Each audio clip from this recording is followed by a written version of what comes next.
Hello. How you doing? Today,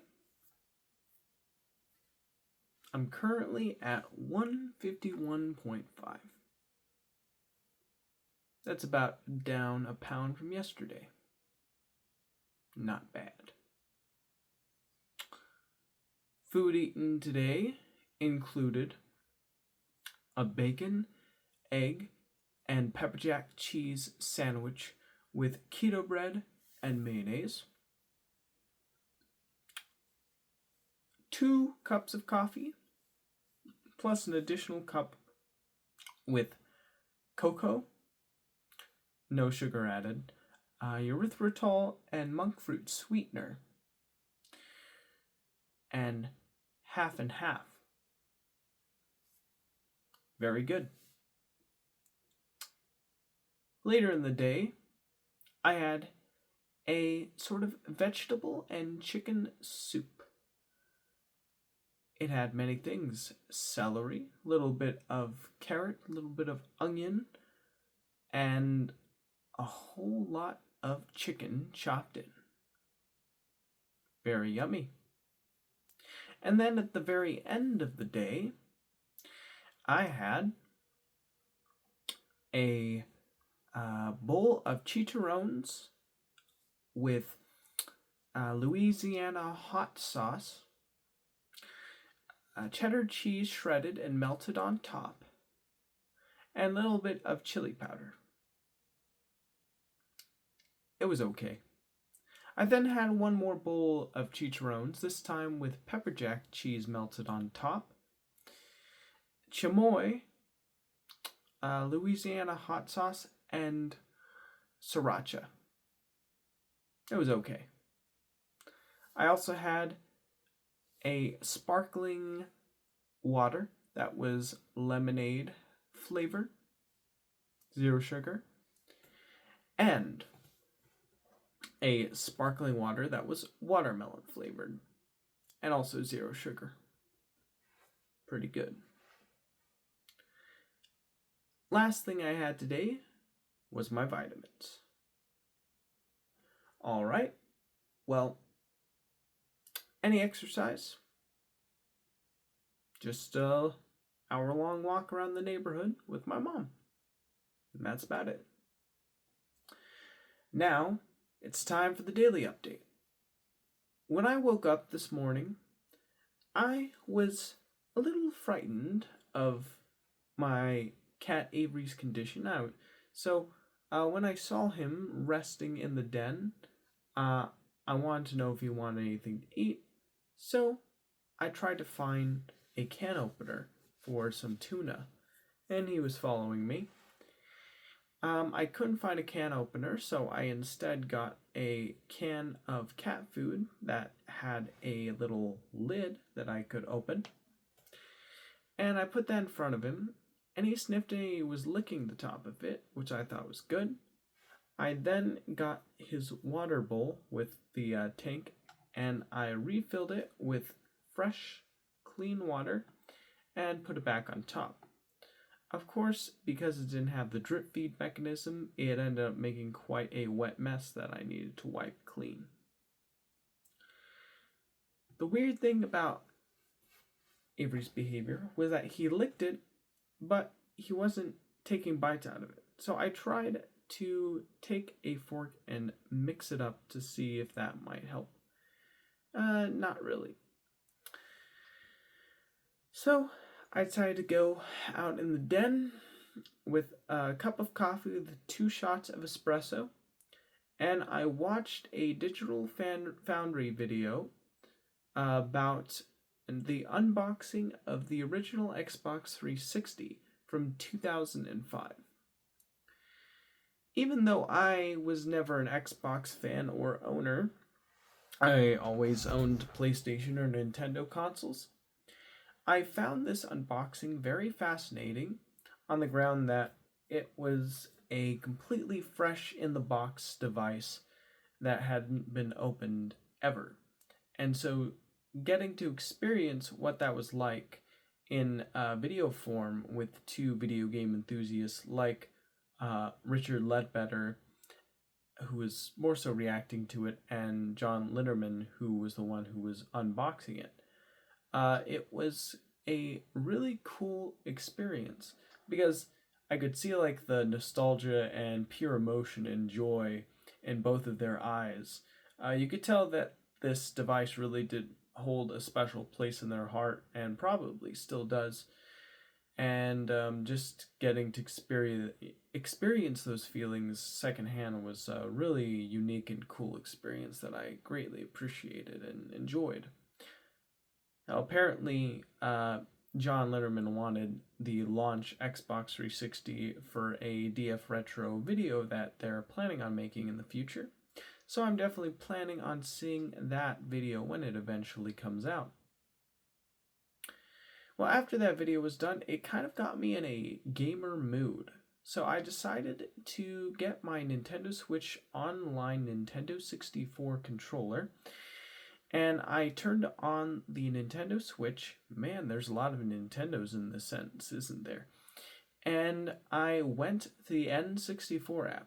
I actually had Zelda Tears of the Kingdom already open, and I was curious to see if there was anything I could do with the N64 controller in that game. Well, I found out that you really can't do much. Turns out that the game practically requires a more modern gamepad in order to function. You can't even jump with the N64 gamepad, which is pretty funny. But it's not so funny if you want to actually play the game. So I closed out of it and went to the N64 app instead. I was feeling like playing some Banjo-Kazooie, but the app needed to update. So I was like, okay, so if the app needs to update, I better make some good use of my time while waiting. What can I do? So I decided to go into the kitchen and make another cup of coffee. And then I decided to use the restroom. And when the coffee was ready, I walked in, and that was right when the update had finished.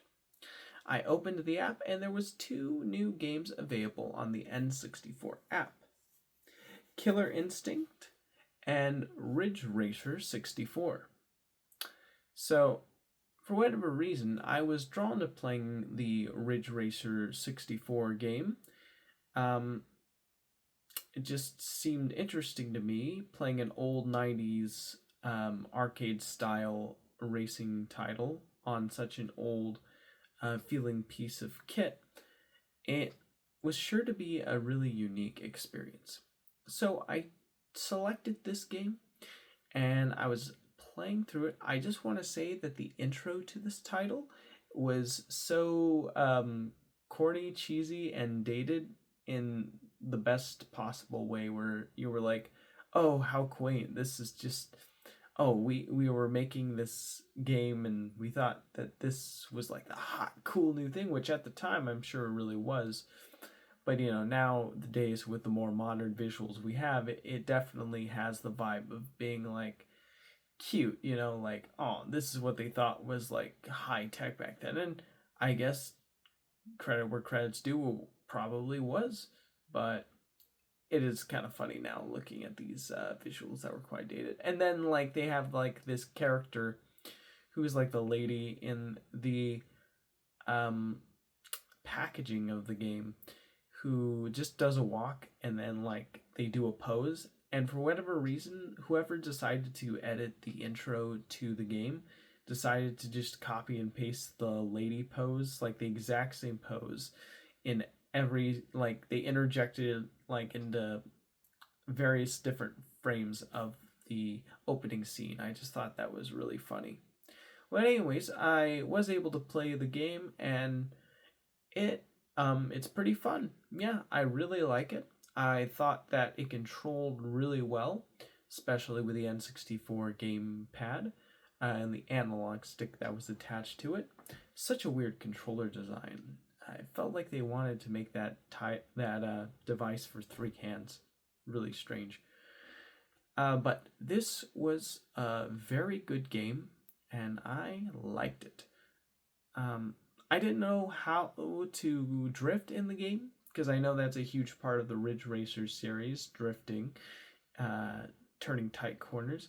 I just tried to push whatever button I could. In fact, I didn't know how to start the car. I thought, ooh, naturally, the button at the back of the N64 controller, the one with the stick, that's the one that starts the car. Nope.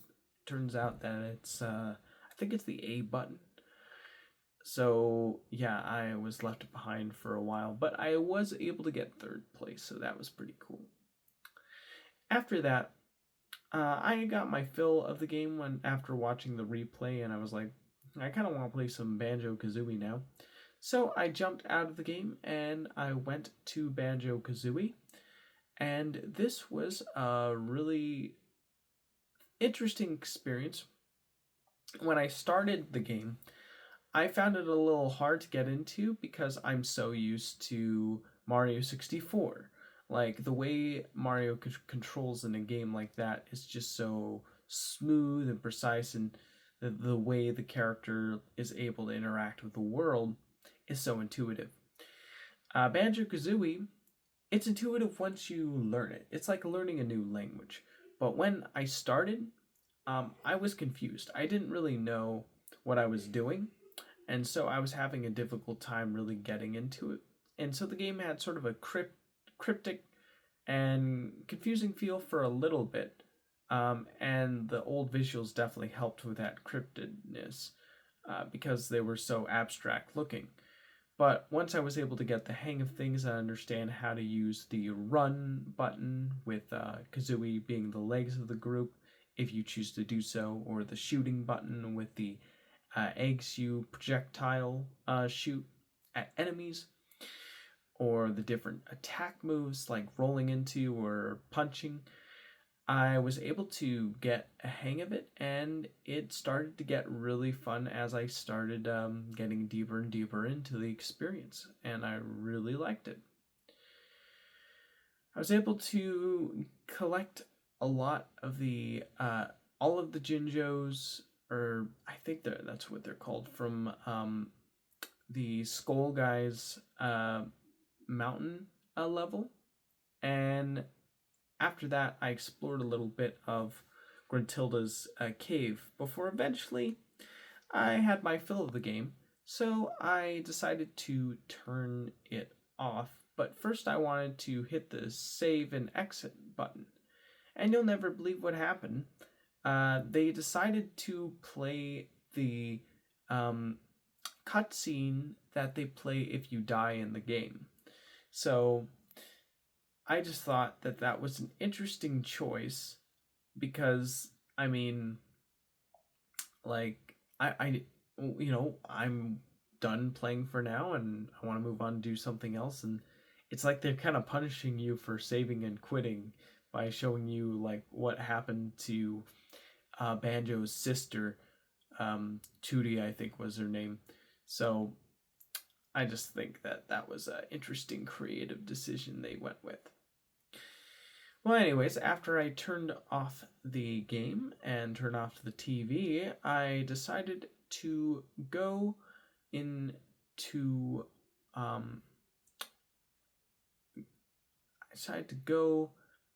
I need to use the restroom, so I used the restroom.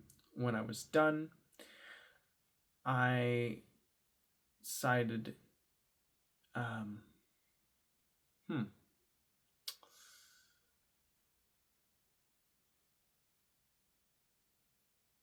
yeah, I'm drawing a blank here.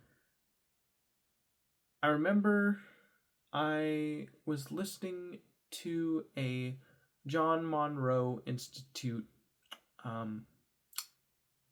recording where he this guy or no, Robert Monroe, I think his name, not John Monroe. Anyways, it's this guy who apparently claims to have the ability to explore altered states of consciousness, and he has groups of people who like followed him. He died back in 1995, but his legacy continues to live on with his organization called the Monroe Institute, keeping the practices that they do alive. And there was apparently recordings where Robert Monroe himself decided to record people who entered altered states of consciousness, and then they were talking about like what they were experiencing, and they experienced a lot of really interesting things. Like apparently, like they claim they experienced like souls communicating with them, or like higher levels of conscious beings that decided to go and have a chat and use the individual who was meditating as sort of a biological microphone to communicate through. It was a really weird and unique deep dive. But anyways, after that, I was getting hungry, so I made a sandwich. This was the egg, bacon, and pepper jack cheese sandwich. It was very good. I had a cup of coffee to go with it, and I was watching a Y-Files about reptilians using the moon as a soul container to feed off of people's energy, which, you know, sometimes it's fun to get into super fringe conspiracy theories, and this one definitely was no exception. Eventually, my my mom arrived, and she came back from the grocery store. Almost forgot to mention that as I was listening to the Robert Monroe interviews, I was greeted by my sister, who was on the phone with my mom, and we were discussing what to get from the grocery store. So, yeah, I was able to put in suggestions like more keto bread, mustard, and lunch meat, beef lunch meat. So that was pretty cool. Yeah, but she arrived. We brought everything in. She wanted to know what I was up to. I told her I was watching Y-Files, and she said she wanted to watch it too. So I decided to rewind it back from the very beginning, and we watched it together. And we would pause and commentate over it about different aspects about the video that we found quite interesting. After we were done with the video, I wanted some me time, so I went into my room on my bed, and I decided to work a little bit on that AI cartoon project that I've been chipping away at for a while now. It's sort of kind of like I describe it as like a tumor growing in my head that I'm trying to remove. Not a literal tumor, just a figurative tumor. And like I feel like the closer I can just get this project done and over with, the sooner I can move on from it and like do other things with my time in my life. So yeah, I decided to spend a good portion of my time working on that. I was using the new Google VO3 Nano Banana Pro technology to generate some images to help with the production process. And yeah, it's coming along pretty well. I would have to say very well. I have another app that I'm using, or not app, but website called VMake, where they have a feature where you can take watermarks out of the video. And I was like, oh, I didn't do that for the earlier clips from like the video when I was putting it together. So now I've got to take those earlier clips, run them through the VMake watermark removal AI device, and then put them back in the video. So yeah, and I did that when I had my footage. I did a picture-in-picture where I lined up the audio to have it sync perfectly, and then I expanded the picture so that way it filled up the whole screen. And then I muted the second clip so that way the original clip's dialogue could play only. And yeah, that was a pretty involved process. I was then called in by my mom. She told me that dinner was ready. So I came in and we both ate our chicken and vegetable soup together. It had ginger and garlic in it, and it was very flavorful and very good. My sister said she was off to see her friends, so we said goodbye to her. And I decided I wanted to take a shower and then if my mom was up for it, go for an hour-long walk. She agreed. So I took my shower. Once I was done, I got dressed. And then me and my mom went for an hour-long walk around the neighborhood where we had various discussions and just enjoyed each other's company. It was a lot of fun. When we returned, I suggested we watch a new Papa Meat video. She agreed. And so before we started the Papa Meat video, which this one was about apparently the biggest frauds ever, which it was like the newest video at the time of release of this video, I decided to make chicharrones with the cheddar cheese and the red chili sauce, and I just like having something crunchy, and of course it's 0 carbs, so it's not going to affect me badly. Oh, and throughout the day I chewed 3 different Sour Patch Kid blue raspberry gums over the course of the day. So almost forgot to mention that in the diet update. So there you go. But yeah, we watched it. It was basically Papa Meat like talking about these people who use paranormal activity and they make a business out of it. And their work was used to inspire the Conjuring movies. It's pretty interesting and funny.